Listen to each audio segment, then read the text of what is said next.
when I look at the word coach, when I look at my why, I want to take kids from where they are to where they want to go.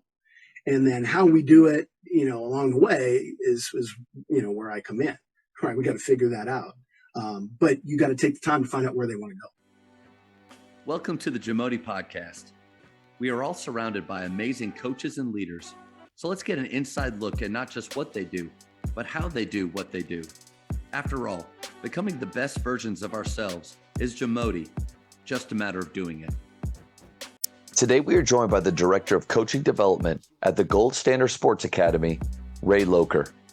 Coach Lokar has 41 years of coaching experience and is a longtime member of the Positive Coaching Alliance.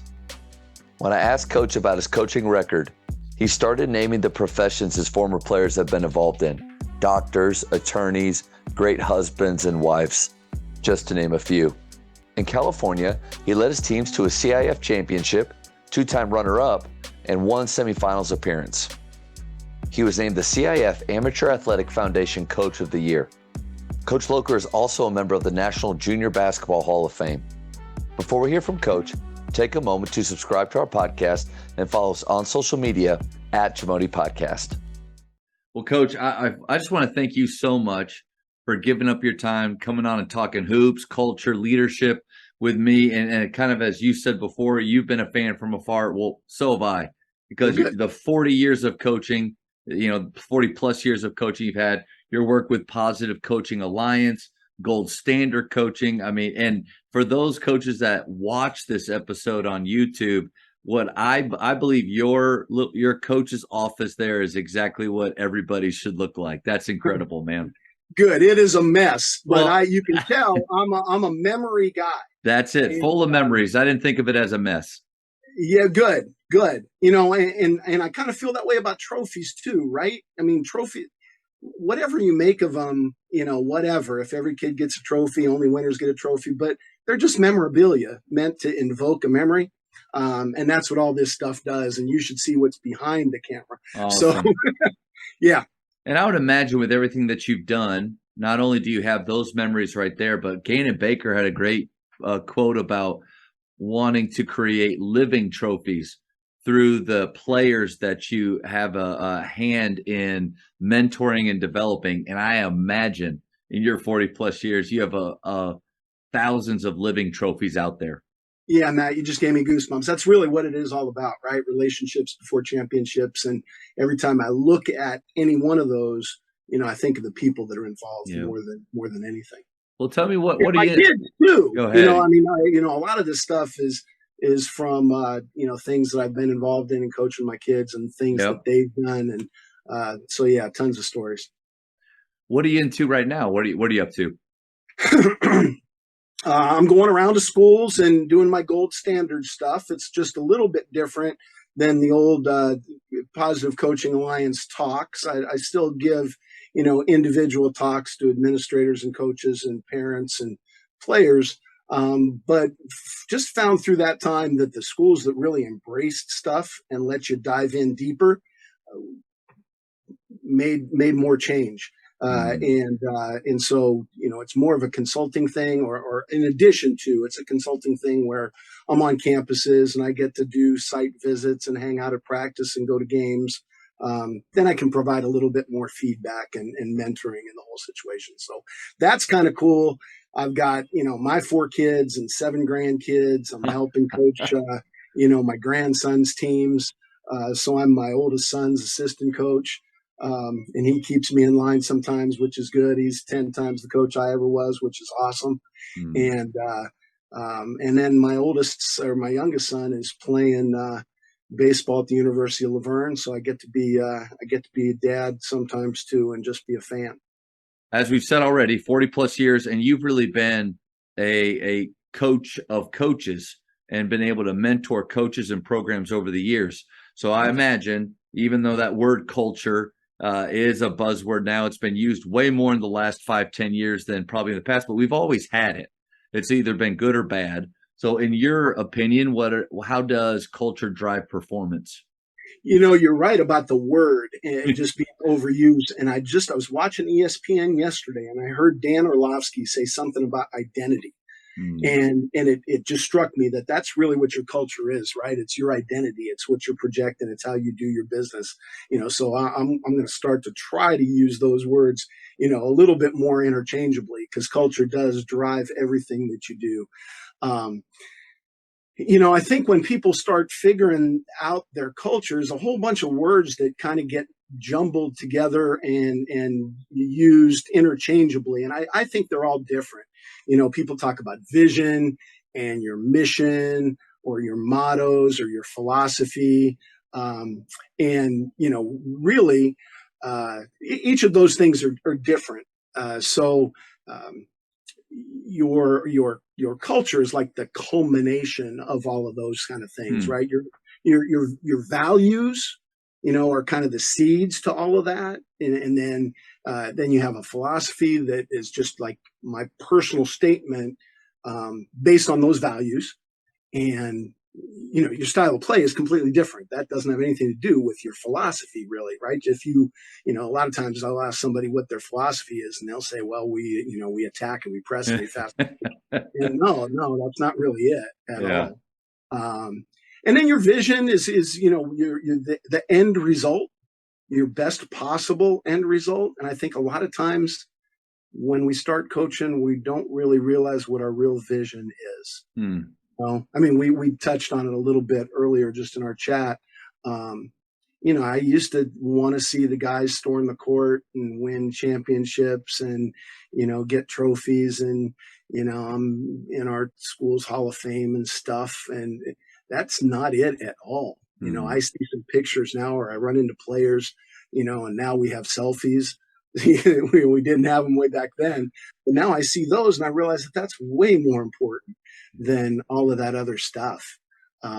So that's really the vision at the end of the day, is the relationship that you have with those players and how you want to be remembered. Um, so that's kind of evolved and changed the more that you've been around, and then your mission is just the steps and how you're going to get to that.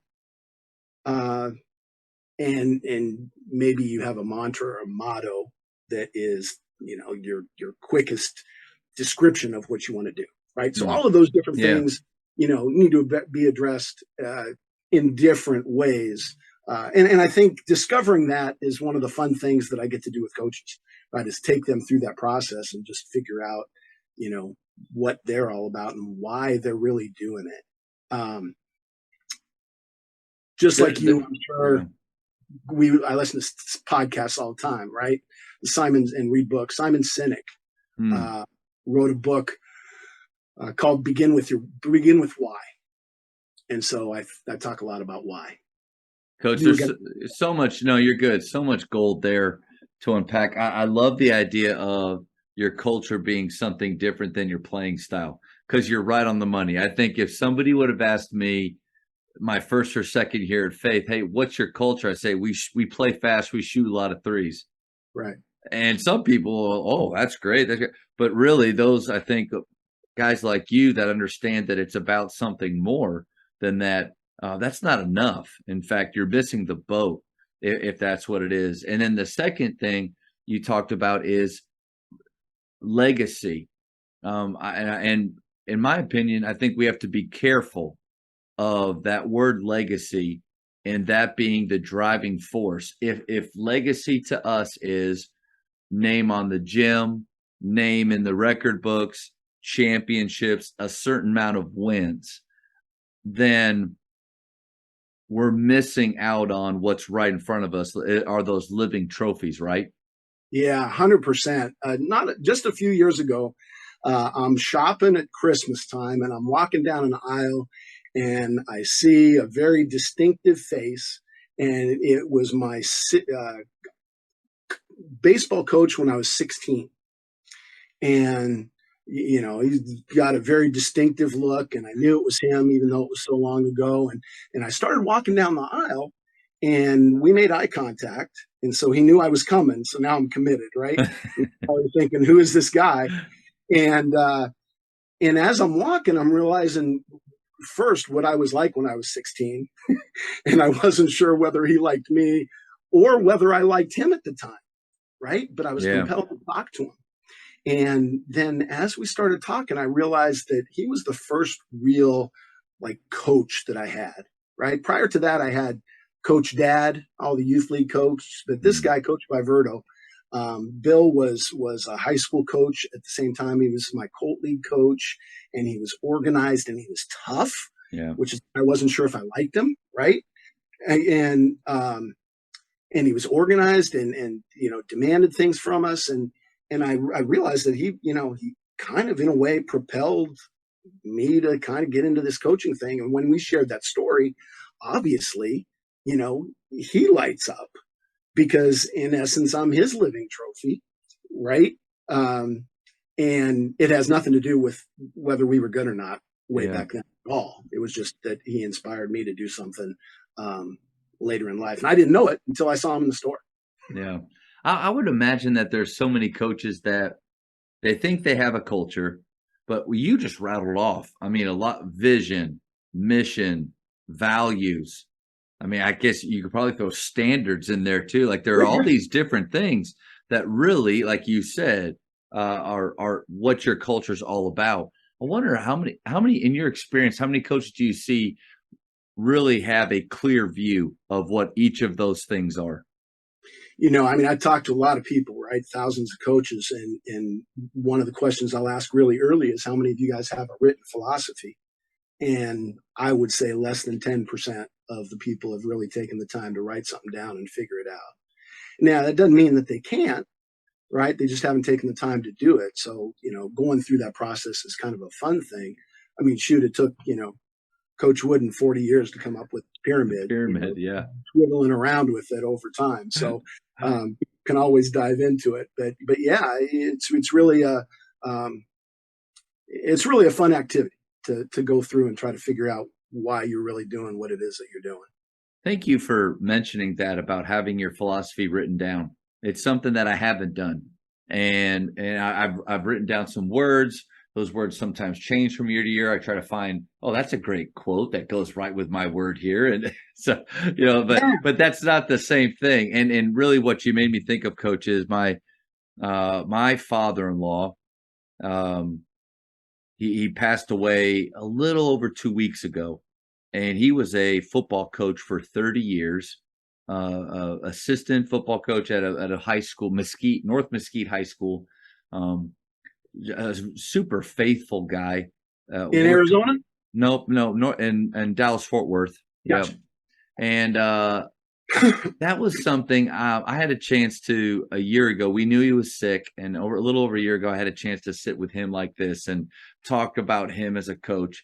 And he kept referring back to his coaching philosophy and that he had written it down. And even in that moment, it didn't click with me how unique that is. The level of mastery I think that demonstrates as a coach, and I'm glad you brought that up because it jarred that memory of him and how special he was. But the fact that he did that, and for coaches that listen to this, I mean, and I'm one of them right now, that's convicting to me for sure. And I bet you his philosophy changed a half a dozen times over the years, like you mentioned. Yeah. Right? Yeah. Circumstances are different. You start to figure some things out, and you realize you're in it for a different reason, and you're going to coach a little bit different, maybe. And so it's always good to like revisit that, even if you think you have one. Be open to changing it or adapting it to your new situation. Coaches, the Jamodi podcast is powered by Ballology. What's your BSA score? The Ballology Skills Assessment is the only verified skills metric endorsed by the NAIA, NJCAA, and a growing number of NCAA coaches to discover and develop the best talent for your team. This 4-minute, 40-shot test can be taken free today on the Ballology mobile app. Elevate your game. Full transparency, one of the reasons for starting this podcast was I was talking with a girls basketball coach in another city over here in DFW. We were talking about shooting because that's what a lot of people ask me about, or what I love to talk about. And we're talking about it, but then it kind of veered over into culture and an activity that she did. And she takes her team out to a cabin. I was like, well, that's not that special. Like that, a lot of people do that.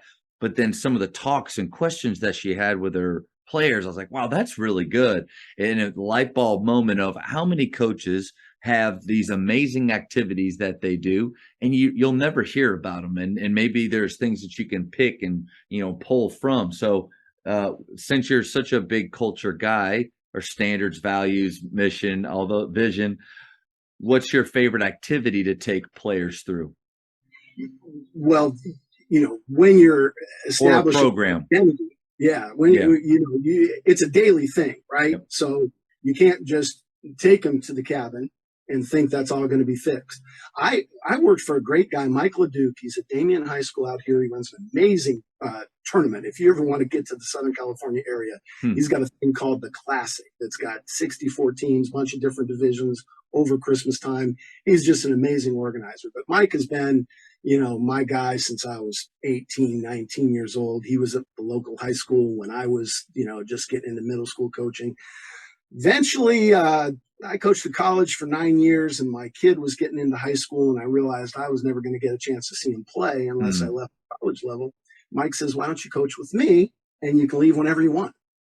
That's a pretty good deal, right? So it was Casey Jacobson's senior year in high school. Casey played at Stanford, went on, played in the NBA. So Casey was great. Got to be involved in a lot of cool stuff. He took us to a cabin. It wasn't a cabin. It was a beach house. He mixes it up. And one of the things that he did there was he had a roles and goals talk with all the kids where he let them do the talking. And they had to profess to everybody what they felt their role was on the team. Wow. And, they laid it all out there. And when he said we were going to do this, I thought, wow, that's risky. Yeah. Right? Because you have, a half a dozen, maybe 4 or 5 real elite players. They're going to be D1 in something. Yep. And then you've got other guys. And it was amazing to me in the middle of the activity, how many guys undersold their role. Maybe it was because of the culture that he had created, and maybe it was because they knew that they had some, studs at the top. But they would say, things like, I just want to rebound, play defense, and pass. And, Casey or one of the, Chris Clark played D1. One of them would jump in and say, I think your role is bigger than that, right? Jason, I think you can, I think you can be a scorer. That'll take some of the pressure off of us, and the open dialogue was really, really great. And the guys were comfortable doing it.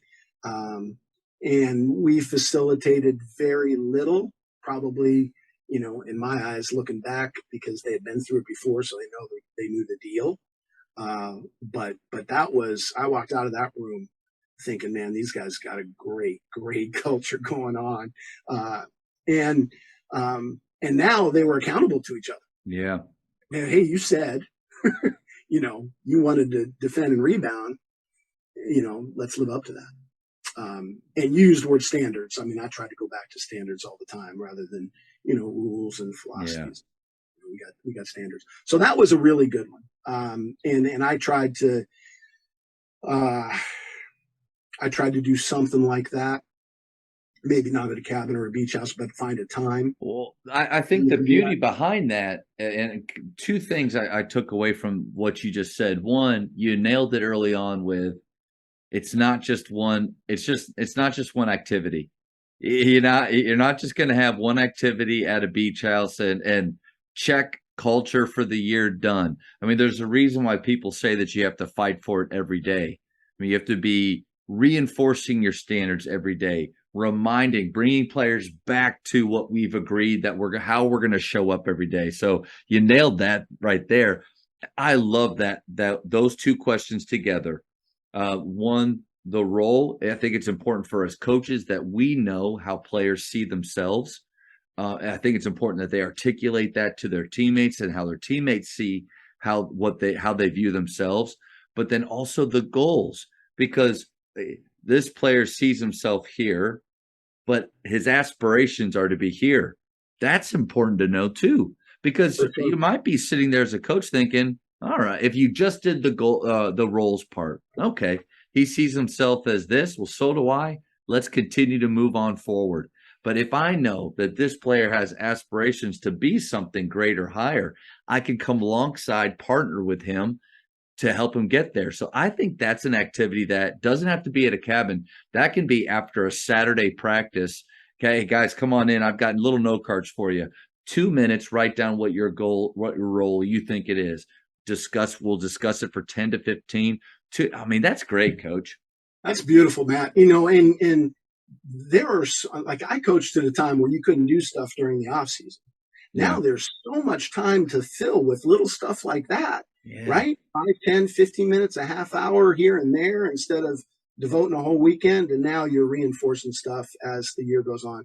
You said something that was really important about, you know, their aspirations. You know, I shared something yesterday about, and I'm sure you've heard the story about how the word coach just came about. You know, there was a city in Hungary in the 13th, 14th century that made the best horse-drawn carriages in all of Europe. And so everybody would go to this city to buy their horse-drawn carriages. And, you know, royalty were the only ones that could afford them. And it was a city in Hungary called Kocs, K-O-C-S. And, you know, it was pronounced differently in Spain and Italy. But by the time it got to England, they pronounced that word coach. So they called the horse-drawn carriage a coach. And, you know, essentially it took really important people, right, the royalty that were able to afford it, from where they were to where they wanted to go.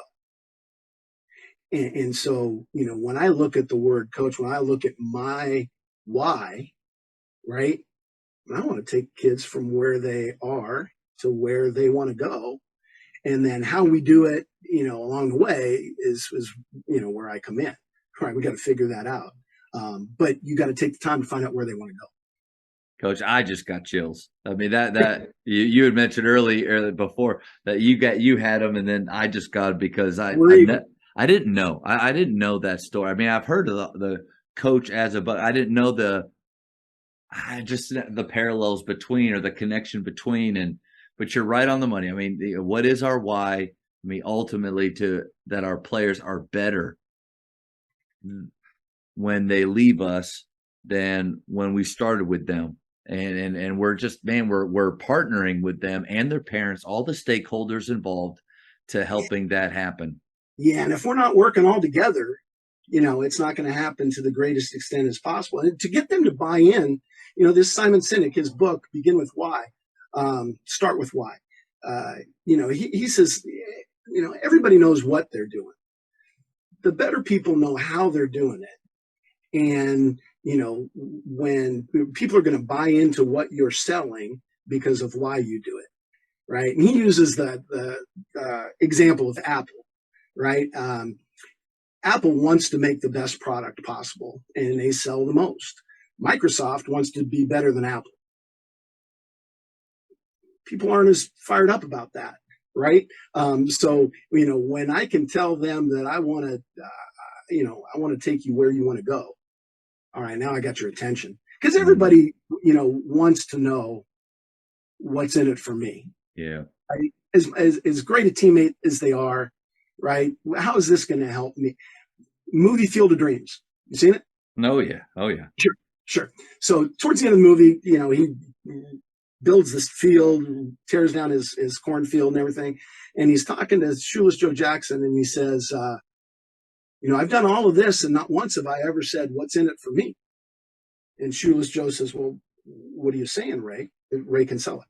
And he said, well, what's in it for me?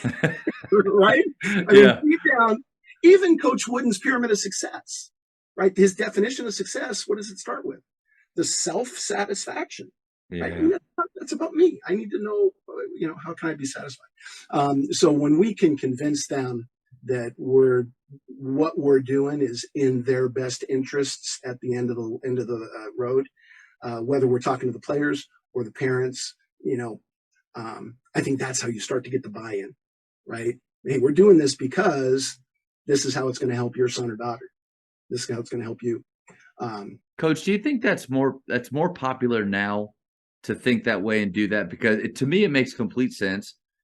But I can distinctly remember my first college coach, not the second one that's still there, the first college coach saying, hey, guys, don't forget, it's Baylor first. And he put Baylor way up here and you second. Right. And he put us way down there. Now, in really small print. right, yeah. And it just, he really moved his arms apart like, okay, I see it, I get it. But, and even though as a player, I mean, I'm probably at that time responded to that because I was more of a soldier rule follower, maybe because of what the kids are like today. And I don't say that in a bad way. I mean, they have a phone that can get them their why for about anything in 2 seconds. They want to know why, and they also want to feel connected. They want to know that they have value and that their role matters. But I guess going back to my question after I rambled for a little while there, is that something new or have coaches always been doing that? Yeah, no, I think you're right. I think it's just leadership styles of the 50s, 60s, and 70s came from the militaristic, leadership, And not all of them, right? Not everybody, but no, not at all. Not at all. Like there's a bunch of guys that did this, I'm sure, back then too, that had it all figured out. But I think that the prevailing notion that my way or the highway is the best way, it hurt us for a long period of time until we realized. You said the word partnership. I use collaborate all the time. Yeah. Like if we don't all collaborate on something together, and that means that you got to work with me. Now, I veered away from partners because in a partnership, you and I are equal, right? Usually, if we're partners, we're equal. And if I partner with a parent, that means they have, equal say. Careful. Yeah, right. But if we collaborate, hey, we're working together in the best interests for your kid. I might have some experience, on why I'm doing this, right? And we're going to collaborate. I want your input, but I got the final vote. Coach, that's really good. Because I think the words we use are important. Huge. One of the things that I've tried to ask my assistant coaches, and or I'll come up with them, and it happened a couple of days ago. That's why I'm thinking about it. Stop the drill. Talk to one basket about the spirit and energy that they had, and how they seemed to be making this drill fun that we were doing. Then I went to a couple teaching points, blew right past that, never came back to it. And then we went right back into it, into the drill, gym wide. And I went back and I thought those were words and things that I said that really there was no meaning or point, no action step behind it, nothing they could really grab onto. And in fact, I brought up two other things that completely just threw that away. Those were 20 seconds that I wasted with these guys. And just kind of that idea of we can't do that. Our words matter. Partner and collaborate. Those are very different words. Right. And when you comment to your coaches, you made an important observation, right? They made this drill fun, right? Well, it was to the whole play, all the players I was telling that to, and they made it fun. But then there wasn't anything else with that. It was a right. comment, and I basically threw it away, and then right into skill, which is what a lot of coaches do. Let's just focus on skill. And I found myself thinking, why did I even bring it up if there wasn't anything to it? Yeah, but there was something to it. You just haven't gotten to it yet. That's right.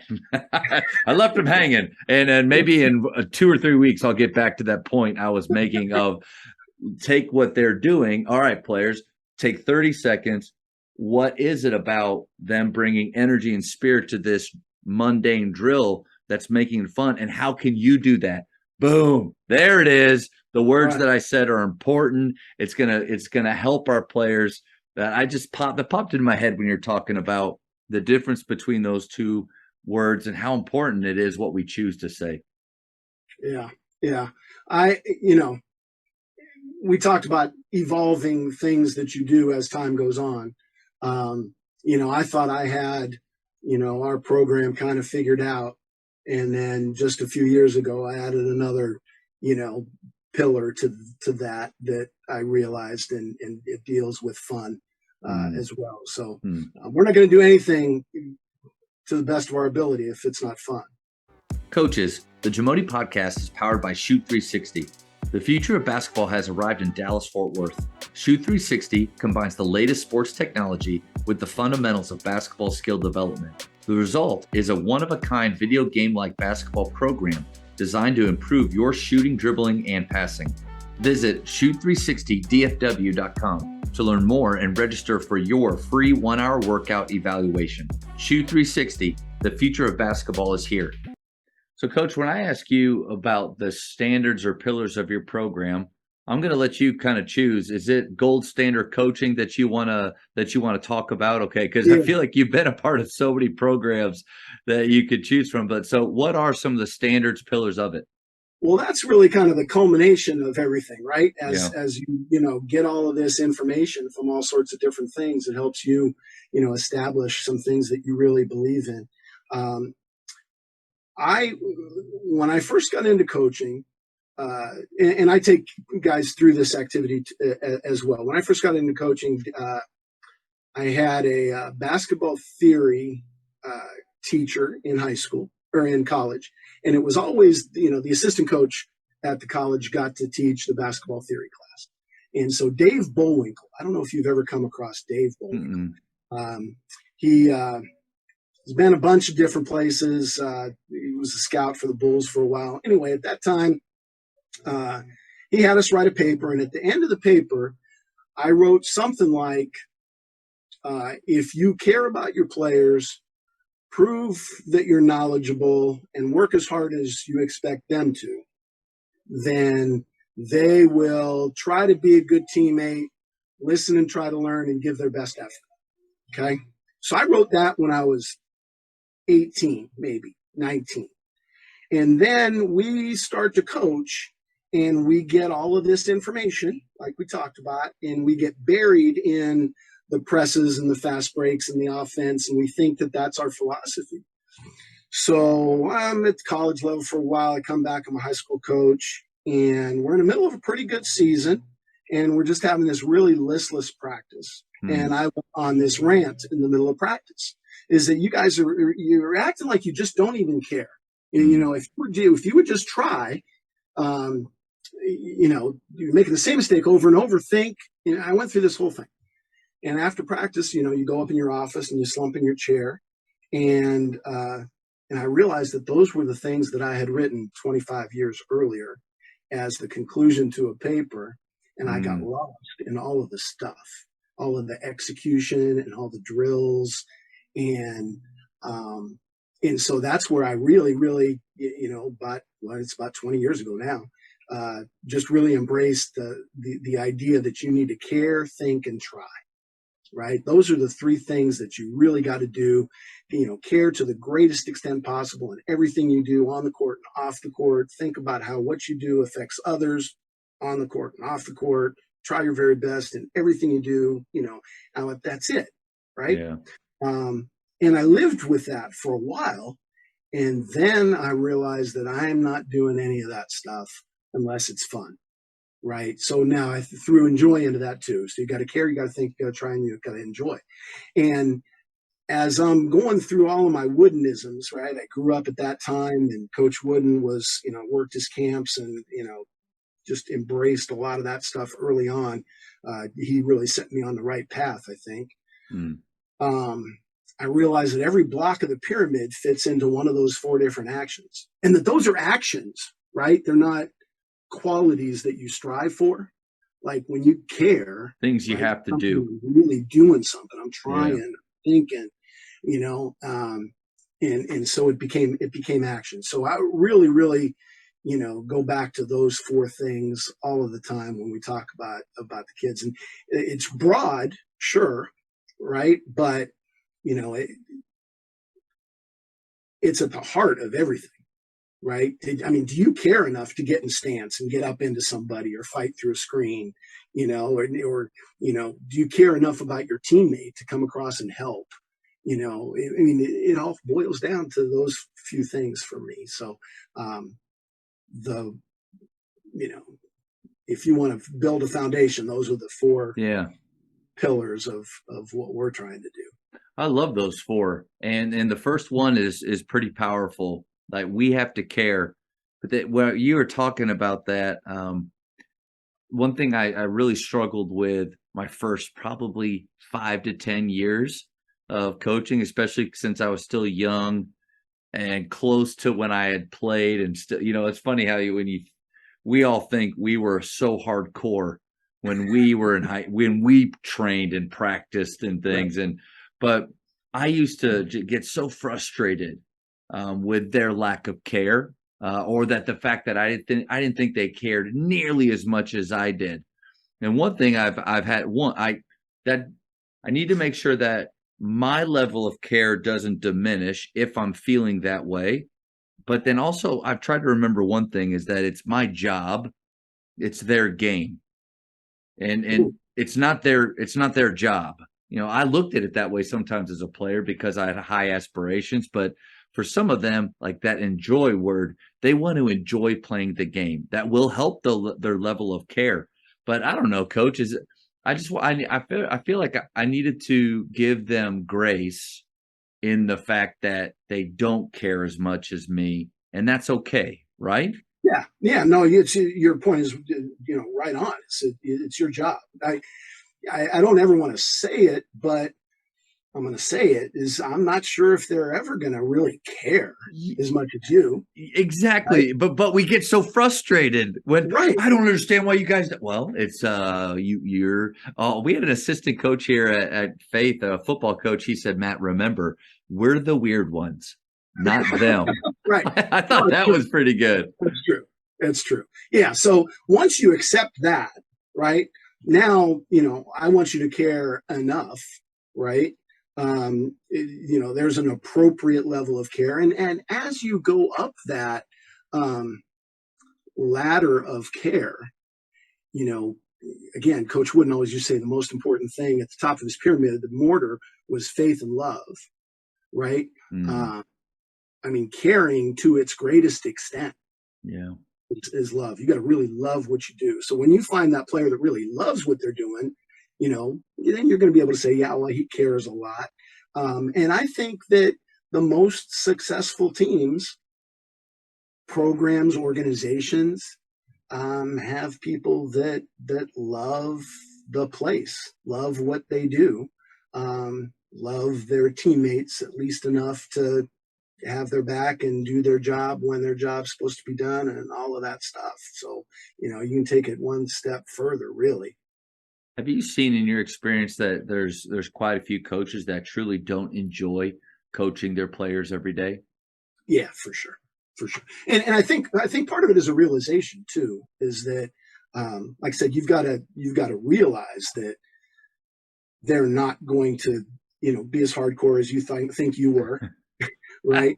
Or love it as much. They're not going to stay up at night trying to figure out how we're going to score another basket. They're going to move on to their next thing because they're kids. Yep. So when you can accept that and not accept it, understand it, then it gives you a little bit of perspective in coming into the gym every day. And maybe that's your goal for the day, is to get them fired up to care, right? How can those kids in the drill, right? What happened that made that one drill fun, right? Would we bring the energy or whatever, right? How am I going to do that so that they care enough to, play hard and enjoy it? And maybe, go ahead. A lot of what I do determines whether they enjoy it too. If Mm-hmm. I'm riding them for, 2 hours, that's not fun. See, I think you're onto it right there. I think maybe we can also help protect their level of care. Like, help protect the fact that it's okay that they care the appropriate amount that a teenager should care about a sport.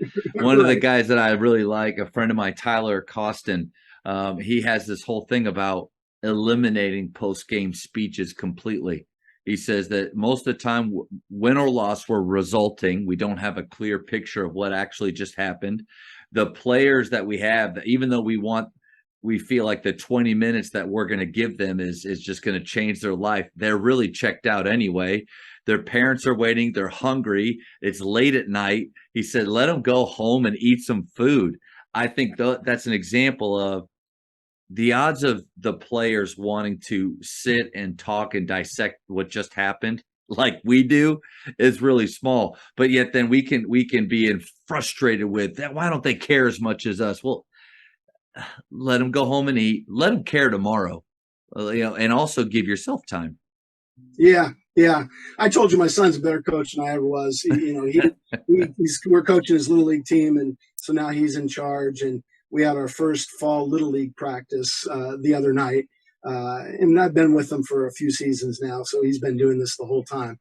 But he says, "There's only 3 things that I'm going to ask you after the game. Then we're going to move on and go get snacks." The first thing is, did you have fun? That's why we're here. The second thing is, did you give your best? Right? And that's not playing your best. That's Did you try? Were you focused? Were you paying attention? Did you know what to do? Did you try? And then I want you to think about what you can do better next time. And then we're going to, the fourth question is, who's got snacks? Right? And that makes it quick, because nothing else really needs to be talked about because they're not going to remember it by tomorrow anyway. That's right. Confidence is something I think it's tough. And actually, I almost want to reword the question. The question is, how do you build confidence in players? I don't know. I don't know if I like that question because, and maybe you can, shed some light on this. It seems to me that confidence doesn't really come from us as coaches. I think maybe sometimes we can damage it. We can help it grow or things, but it doesn't really come from us. But in Europe, how do you help protect your players' confidence or maybe help it grow? Yeah, helping it grow is huge. We certainly can damage it more than we can, put it in them. But we can't create it out of thin air. And No, I think that's where go ahead. So yeah, we go wrong thinking I'm going to build confidence, right? At the beginning of every parent talk, I'll ask parents why they want their kids to play sports. Like at the very beginning, why did you sign up your kids to play sports? And a bunch of different things, but building confidence is one of the first 3 or 4 things that always comes up. But it's also a great place for confidence to get torn down if we don't manage it right as coaches, right? That's a good question to ask. Sorry to interrupt. Yeah. That's a good question to ask parents. I don't care what level you're at, No. all the way up until the college level where they don't talk to parents much.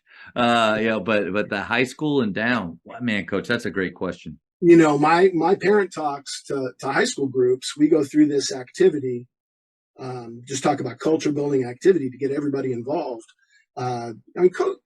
Coaches have 2 jobs, right? They're trying to teach their kids to compete, and they're trying to build some character, right? Those are really the 2 things, and you can filter those down into a bunch of different things. But so I'll ask parents, what most basic things that coaches have to do to prepare their kids to compete, right? And they, practice strategies, substitutions, all of that stuff, right? Those are the coach's job. Those are non-negotiable. Parents need to stay out of all of those things, right? Now, the character part of it, what are some character skills or traits that you want your kids to come out with? And they'll say, work ethic, discipline, sportsmanship, teamwork, all of the stuff that they're supposed to say. So if I come to Grapevine Faith and talk about that, I get them to verbalize that before everybody starts, right? No, like the rules and goals talk we had with players, right? No, you said in that meeting that you felt teamwork and sportsmanship was the most important thing. That's why you got your kids playing sports. And now you want to know why I'm substituting or why I don't let your kids shoot or whatever, right? So now all of those character skills, none of them get built without the parent's help. Yeah. Right. So the coach, you can try to build work ethic, but if the parent makes excuses for them, that goes out the window. Yep. Right. You could try to teach sportsmanship and they're yelling and screaming from the stands or, whatever. So you need their support. That's got to be their main job.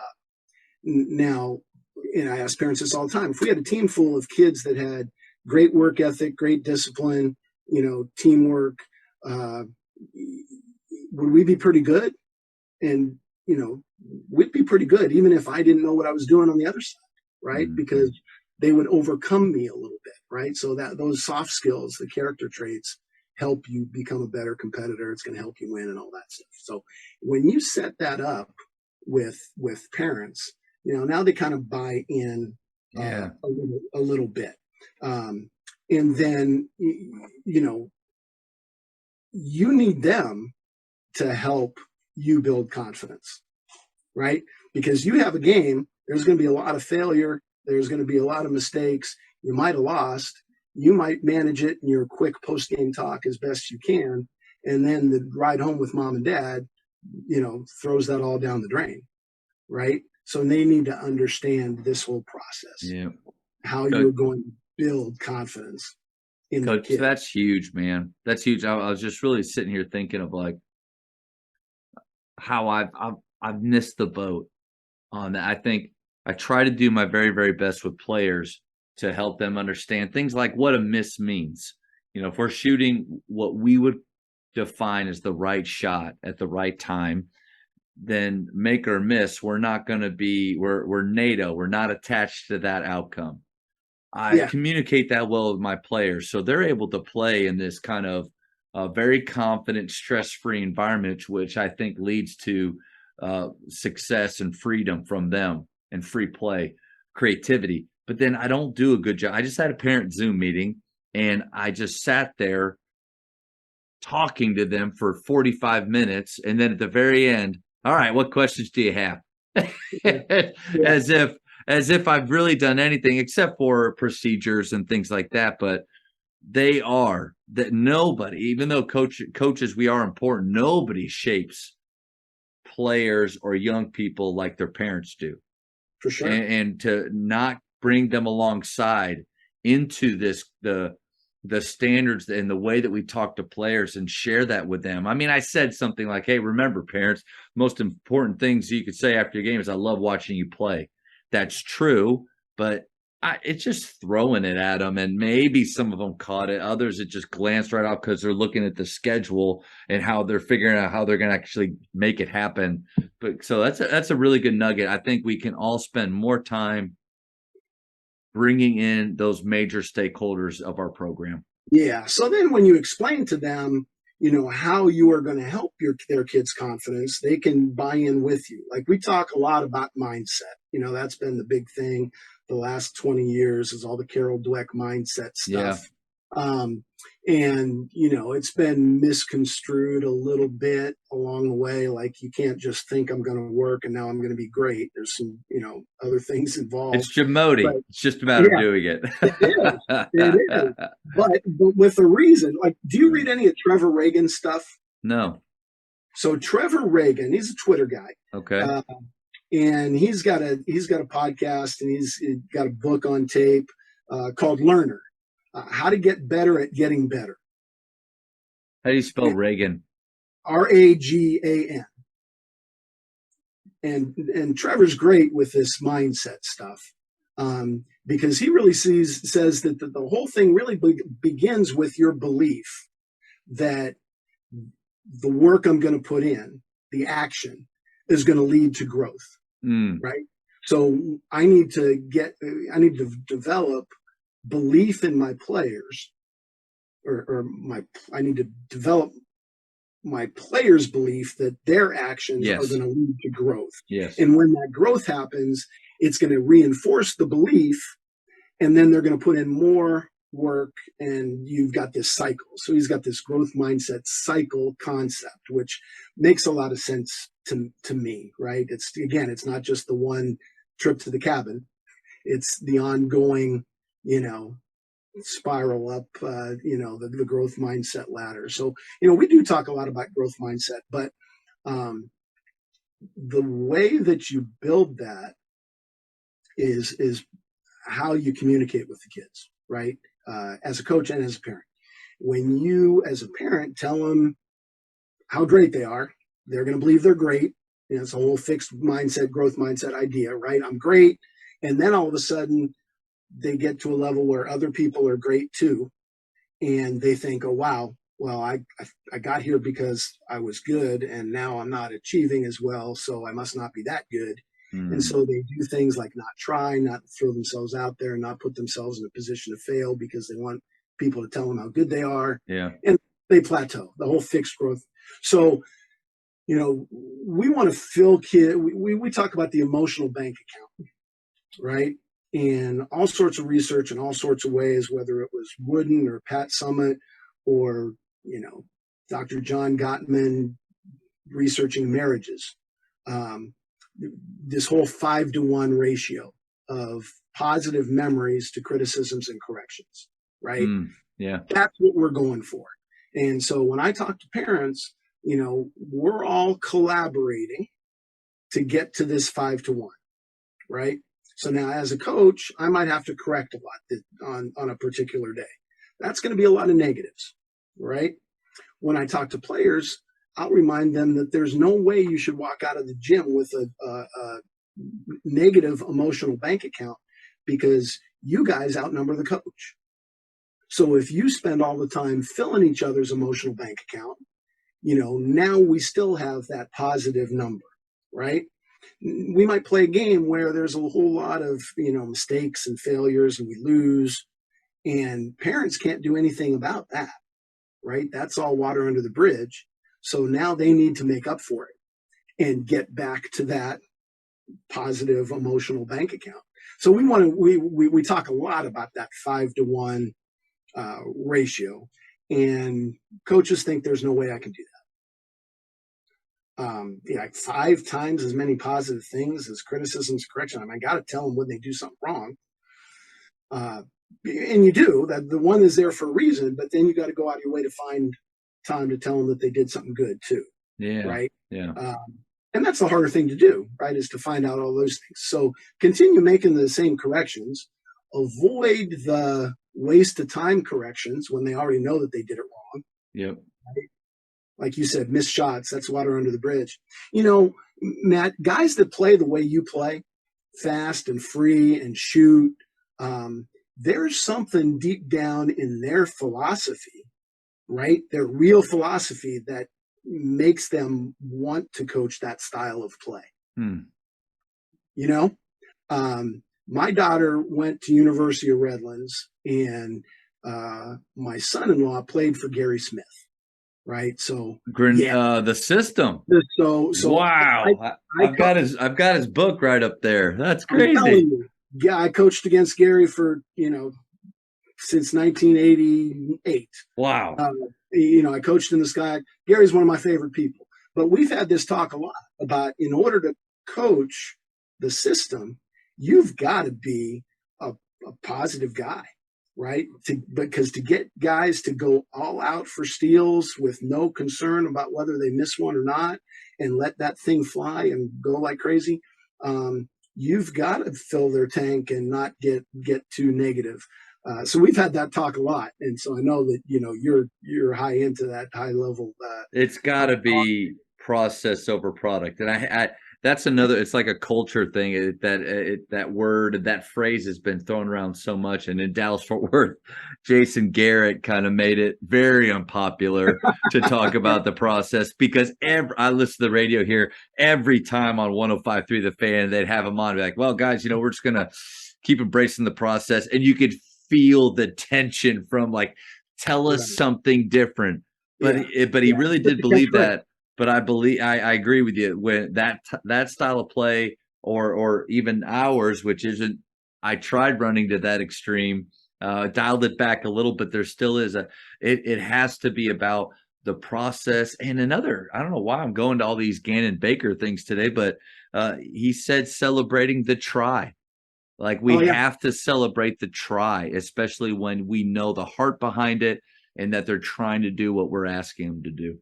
So the phrase I have up in my computer screen right now is relentlessly reward desired effort. Right? I mean, if we do that, if they try to do what we want them to do, you need to try to recognize or reward that relentlessly every single time.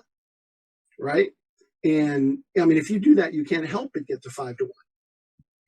relentlessly reward I desired wrote it effort down. I wrote all it the down. time, and especially the unsuccessful effort, right? Because if that kid, in your press, if he goes for that steal and doesn't get it, and you get on him about it, well, he's not trying this hard next time, right? He's going to play it safe.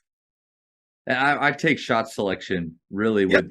with this topic because I, you can't celebrate just makes. Right. Because if you celebrate just makes, some of those makes might be the shots that you're actually going for. You and I both know from time to time, players are going to make bad shots. For sure. They're going to shoot the one. Oh, come on. Yeah. Okay. Like you see Right. coaches do. Right. But if I'm relentlessly rewarding the desired effort or the decisions that were made, which is we take every open 7 or wide open shot within their range, we take that anytime, regardless of what's happened in the past, regardless of what could happen, we take that shot.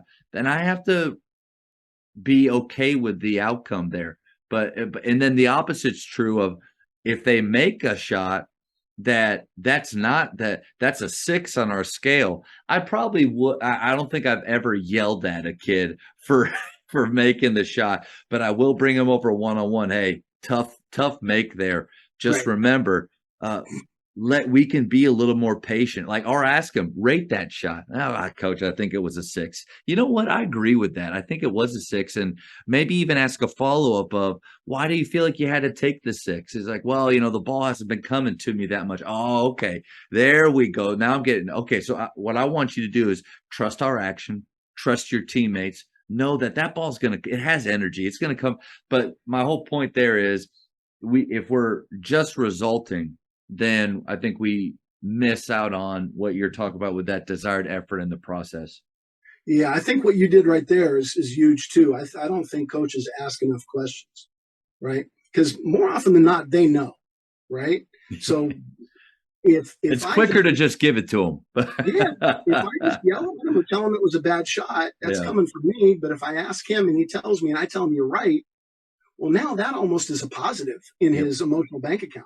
Yeah. Right. He came up with the right answer and I rewarded him for the right answer, even though I wanted to, correct him for the bad shot. Mm.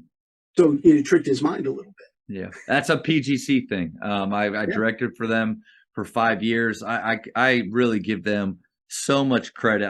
Or my players should be so thankful that because I think back to how I used to coach, which was one very transactional, not very transformational, thinking too much about legacy, like we talked about at the beginning of the year, wanting to be like my high school coach who has his name on the Colonies gym, the Tommy Thomas gym, and or all these things that at the end of the day don't really matter. Like, again, I go back to my father-in-law.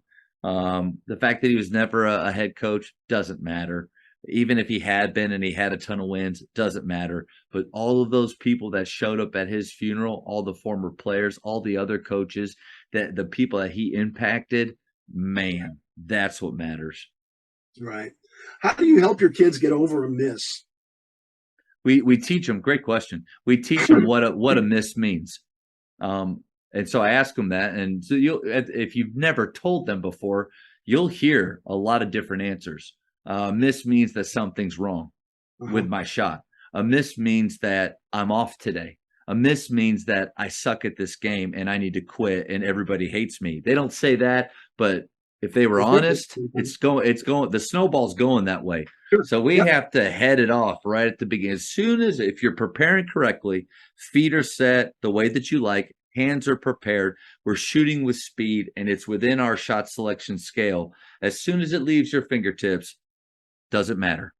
Good shot, bad shot. Yeah. What does a miss mean? Absolutely nothing. What does a miss mean? It's almost a make. What does a miss mean? I'm about to get hot. I'm about to go off. Nice. Those little phrases, it's just like it's Jedi work. I'm consistently throwing those at them, letting them hear it. They have to repeat it. They have to say it to other people. And at some point, I believe, some guys are. I mean, shot selection really shows your mental toughness.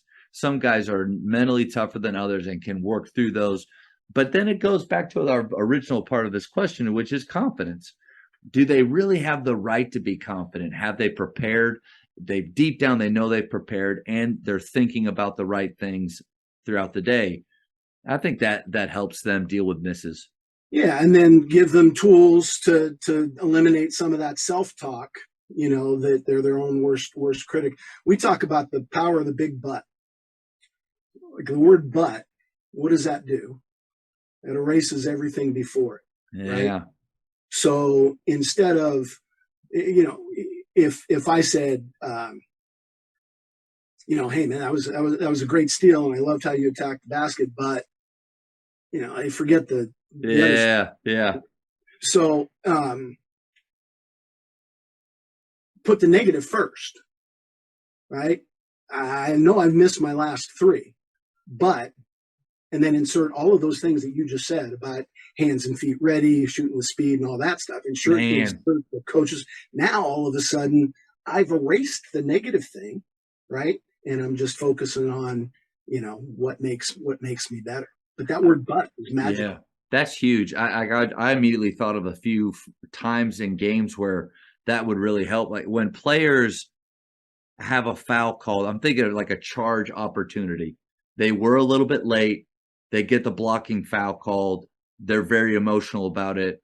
That's an opportunity where, hey, I know that the foul was called and it was called a block, but you're on the right track to taking that charge. You're so close.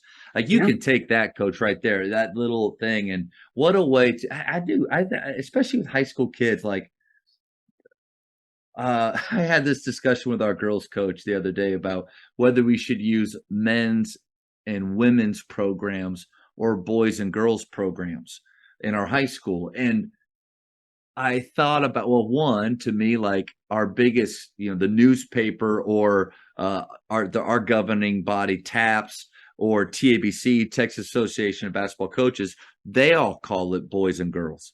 So one, I thought, well, let's just stay in line with them. But also, are they really men and women yet? Or aren't they all just becoming? Like they're young men and women that are on their way.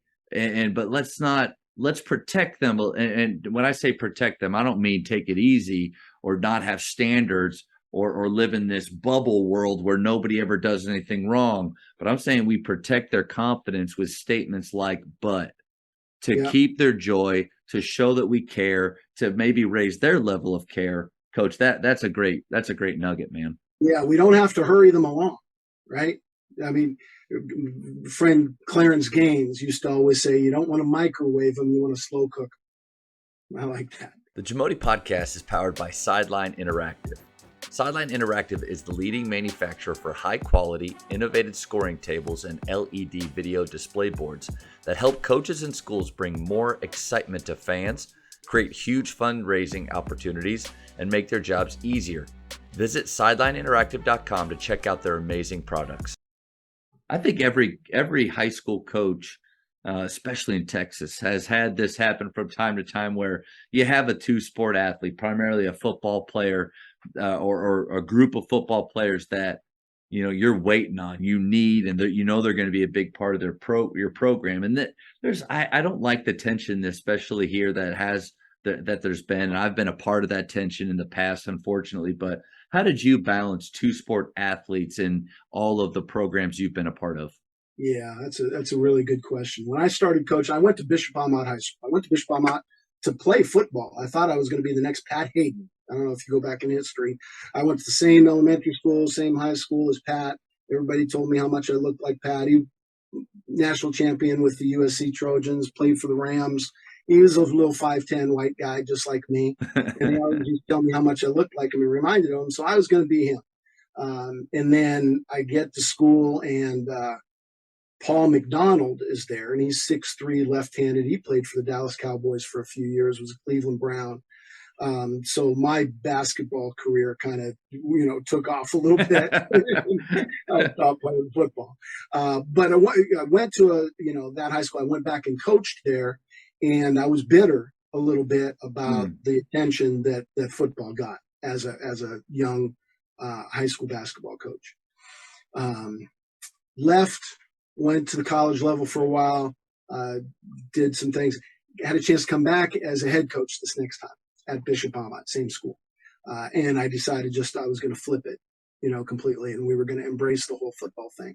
Because during that time, I realized that, man, on years when you have a really good football season, your crowd is a lot better during basketball season, right? Yeah. Those guys are in their jerseys in the stands, their friends are coming, so I wanted them to have success. So developed a good relationship with the coach, and we would work together to eliminate as many conflicts as possible during the off season. Because that's really when, the big thing is, right? Yeah. So if I would try not to, schedule a tournament when he had a passing league thing or something like that. And I also think we play too many games in the summer and are in too many tournaments, first of all. I get complaints from coaches all the time. I played, this many games all summer long, and I didn't have, my whole roster one time. Okay, well, you played too many games then, right? Limit the number of weekends that you use. Tell the parents to, schedule their things during the weekends you have off or whatever. Yep. Maybe you'll have more kids, right? Yeah. So anyhow, developed this relationship, worked with the coach. And when I came back, we won our section. It's a big deal. And I had a Division I tackle from Kansas, Division I tackle from San Diego State, a linebacker from UCLA, a shortstop from San Jose State, and pitchers from USC and Concordia on the team, with one low D1 guy and a couple of D3 guys. And we won our section. But I needed those guys, right? They brought that athleticism, the toughness, but I needed to work, hard to make that happen and embrace it. And he would do things like, even during his season, he would let his guys come into my practice and walk through things in street clothes. Wow. Which was cool. Yeah. So we kind of had this philosophy is during the off season, games take precedent over practices. So if I had a summer league game and he just had a workout, he wasn't going to get on his guys for going and playing my summer league game for an hour, right? Benevolent on his part. A lot of coaches wouldn't do that, right? Yeah. Varsity takes place over JVs. So if it's a varsity football player and a JV basketball player, he goes and does the varsity stuff. Or my son played, all my kids played multiple sports. My youngest son just, got off a stint where he was playing basketball, baseball, which was tough for baseball. I guess it's just about the same as football, basketball, right? Yeah. If baseball is your number one, baseball's tough. Yes. Yeah. And it was, right? Yeah. When he was a junior, so he's a 2020 graduate, which is, not a good thing to start with. Yeah, it's a tough year. Yeah. That was a tough year. Yeah. So in 2019, his junior year, he played, his first 2 years. His junior year, he was committed to doing both as much as he could. So he went to baseball practice from 2 to 4, and then he went from basketball practice from 4 to 6. Right. So he did double duty like every day. Baseball season came around. He convinced his baseball coach to let him play until he had to leave. So there was a day he had a no-hitter going into the 5th, and he had to leave to get on the bus to go to a playoff basketball game. Ouch, right? How did you handle that? You know what? If I had known it was a no-hitter at the time, we didn't realize until we got in the car. I might have stressed. I might have tried to talk him into me driving into the game or whatever. But I could have been more proud. He came off the mound, handed the ball to his coach, and said, "Thank you for letting me pitch." And he got his bag and we got on the bus. You went there's with all this, it's really cool to hear about the way that you and your football coach were able to work together, but there's a nugget there that I think I've missed out on in the past, and a lot of coaches probably do, is you were intentional with building the relationship with him first. Yeah. Because without that, if you're just, oh crap, I need to go meet with him about a kid, and you haven't talked to him any other time, Yeah. and you having a relationship, or you're guilty of coach speak and Yep. making players feel guilty for what they're missing. And train of Yeah, thought. no, if it hadn't have bit me in the butt the first time, I might not have been prepared. Then, in between, I was a D3 assistant coach, coached some high school in between, and by then my kids had been through high school. I had 3 older kids that had been through high school and had to deal with the multi-sport thing. So I had a little bit more intel on how to approach this next one, right?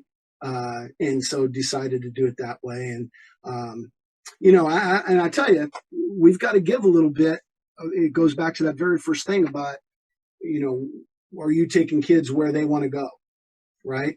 I get to the school and, get everybody on a line, my first practice, and we're going to walk through my very first thing all the time is shell defense. We're going to walk through it. So I bring out 5 guys that looked like, and I had a little bit of knowledge on who guys were, but there was this big 6'7" long kid, and we brought him out, and he looked around, and turns out he only played 12 minutes as a junior. But he was going to be my starting center. And that's going to enable me to move my one low D1 guy out to the wing. So now I got a 6'6" wing, makes me different than everybody else. Yeah. Anyhow, that kid comes to me right before our league starts, and he says, Coach, my dad got tickets for the Super Bowl in New Orleans. And when he bought tickets, it was after my junior year. I hardly played and didn't know if I was going to play again. And, what am I going to do? And I said, you're going to go to the Super Bowl with your dad. Yeah. And he looked at me like, Coach, you're crazy. We're starting league. I'm starting center, whatever. And, a once in a lifetime deal, right? Him and his dad, Super Bowl. I was a dad, right? So I know, my son's about the same age. And he said, well, what will be the punishment? I says, well, you won't start the next game. Caesar will start again, the offensive lineman from Kansas. He's going to start. Right. And then you'll come in when he would normally come in. And I subbed a lot. We played 10, 11 guys all the time. So it really wasn't a big deal. But let him do his thing. Took him where he needed to go, right? Little kid was a baseball player, and his dad caught me one day just walking out to the cars, like, David's not getting recruited very much. He's a small kid. He's got a chance to break our, school's all-time hits record. That might get him some, recognition, whatever, yada, yada. Anyway, we start winning games in the playoffs, and we're going into our section final. And baseball team's got a game the day before on Friday. And I said, David, you better go to your baseball game. You need every at-bat you can get to get that hits record. He says, Coach, really? And I said, yeah, I want you to go. I want you to get a couple hits.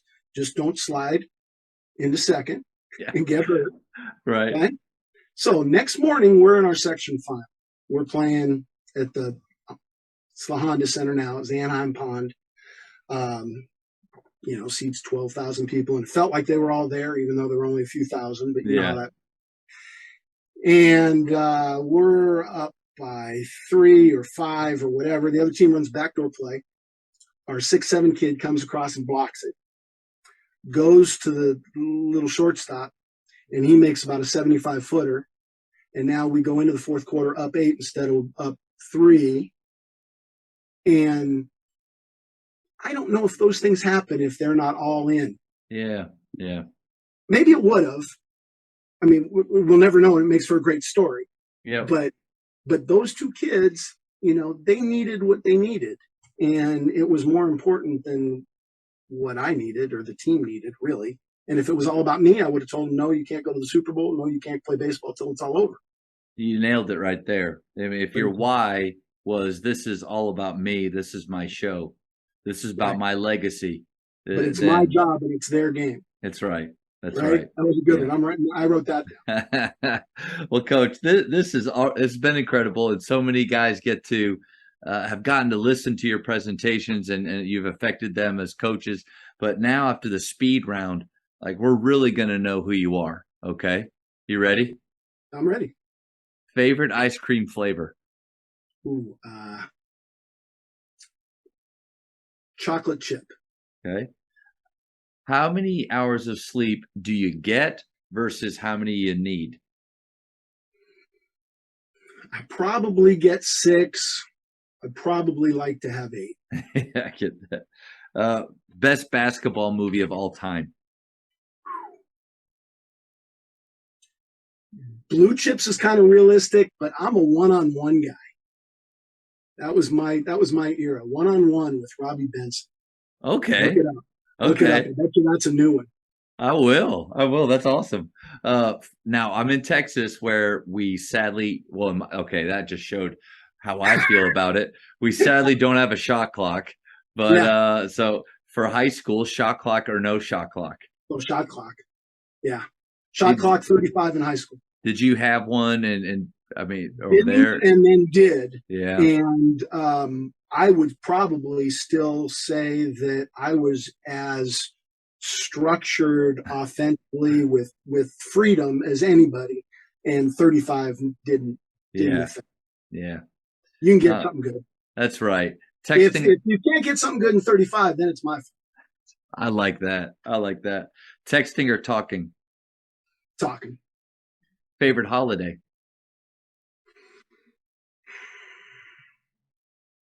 My heart says Easter. It was my mom's favorite holiday, and it Hmm. always brings back memories. But it's hard to not just embrace Christmas. That's right. In basketball, who is the GOAT? I'm excited to hear your answer. I think Kareem is very underrated in the GOAT conversation. Coach, I just saw a picture a second ago, I think on Facebook, and it was a Mount Rushmore esque, and it had LeBron, Jordan, Kobe, and Wilt Chamberlain. The Wilt one really threw me, but then I just kind of looking through the comments. Kareem was brought up quite a bit as underrated, and how do you not have him in there? You know, Yeah, and when we compare people over eras, it's hard. I totally think that you've got to like try to take the Quantum Leap was one of my favorite shows. I'm really excited that the new one is back on because leaping from. But I think you've got to quantum leap that person into the whole different era and let them experience all of the stuff, right? What Yeah. if Kareem was growing up now? Right? Maybe he'd be this Victor Walenda or whatever the guy's name. Wow. 7'4", Crazy, just hit 7 threes, and right? yeah, But yeah, maybe Kareem develops that because yeah. nobody's there to hold him back. Or maybe if this kid played in the '60s, they would have told him to get with his back to the basket and forget all that outside shooting stuff. That's right. You're Or definitely a product of the era that you grew yeah, up in, and then now training. what people watch too. I mean, it's really Curry. Curry's changed the game in a good way, and Yeah, but so now like these guards moving forward are going to be doing Curry type things when they're little. Yeah, it's yeah. And good. if he played on my high school team, if it was more than 17 feet, he wouldn't be allowed to shoot. That's right. If you could travel back in time, what period would you visit?